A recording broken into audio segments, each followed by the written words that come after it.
पुसौर जनपद कार्यालय में रायगढ़ नवपदस्थ संयुक्त कलेक्टर युवराज कुमार है रायगढ़ कलेक्टर तारण प्रकाश सिन्हा के आदेशानुसार से मुख्य कार्यपालन अधिकारी महेश पटेल पुसौर के साथ में नव प्रशिक्षु अधिकारी बनकर के जनपद क्षेत्र के कामकाज पेंशन आवास नरेगा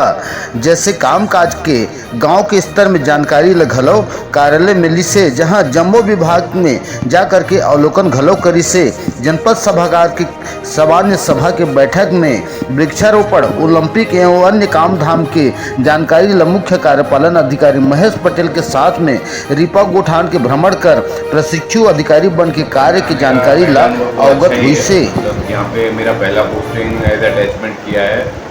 सीईओ कार्यालय में। तो कलेक्टर सर के आदेश अनुसार कि मुझे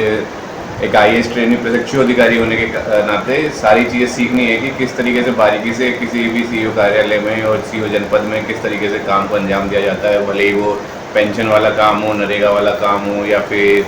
जो भी लाभार्थी उनको कुछ भी तरीके का सर्टिफिकेट राशन कार्ड प्रोवाइड कराने का काम हो, तो वो सब चीज़ें मैं सीखने के लिए आया हूँ। तो काफ़ी अच्छा अनुभव है कि अभी जो सीईओ यहाँ के महेश पटेल हैं उन्होंने मेरे को जितने भी यहाँ पे कार्यालय के जो अनुभाग विभाग हैं, छोटे छोटे विभाग हैं, उनके अवगत कराया और बाकी सब लोगों से परिचय भी करवाया। और जो जो सेक्शन है इम्पोर्टेंट जो जरूरी सेक्शन थे उनमें वहाँ भी लेके गए और सारी चीज़ों के बारे बारीकी से बताया कि यहाँ पे इस तरीके के काम होते हैं।